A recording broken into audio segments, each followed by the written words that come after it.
उद्धव ठाकरे वाईट होते तर तुम्ही मंत्रिपद का घेतलं? उद्धव ठाकरेंकडून भिकाऱ्यासारखा मला महापालिकेतून आमदार करा असा भिकेचा कटोरा घेऊन फिरत होतात असा घणाघात अनिल परबांनी केला. तर लोक हसतील म्हणून 2014 मध्ये मला मंत्री केलं असं रामदास कदम यांनी म्हटलंय.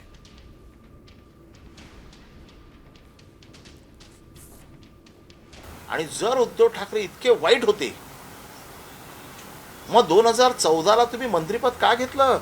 त्यांच्याकडनं भिकाऱ्यासारखी 2015ला मुंबई महानगरपालिकेतनं मला परत पाठवा हे जे काही सतत होतं, जे म्हणतात ना भिकेचा कटोरा, हे भिकेचा कटोरा घेऊन फिरत होते. यांच्या निवडणुकीची सूत्र माझ्याकडे होती. माझी आई ज्या दिवशी वारली त्या दिवशी 15 डिसेंबरला मी यांच्या निवडणुकीची सूत्र घेतली. 14ला मला मंत्रिपद दिलं, ते लोक हसतील म्हणून नाईलाजाने त्यांना द्यायला लागलं. आणि कुठलं खातं दिलं मला? इन्व्हायरमेंट खातं. हे खातं कधी होतं का? कोणी बघितलं होतं का आतापर्यंत? इन्व्हायरमेंट खातं कोणी बघितलं होतं का आतापर्यंत? नव्हतं ना.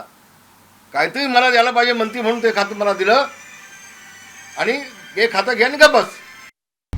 आता isakal.com आहे देशातील नंबर 1 ची मराठी न्यूज वेबसाईट.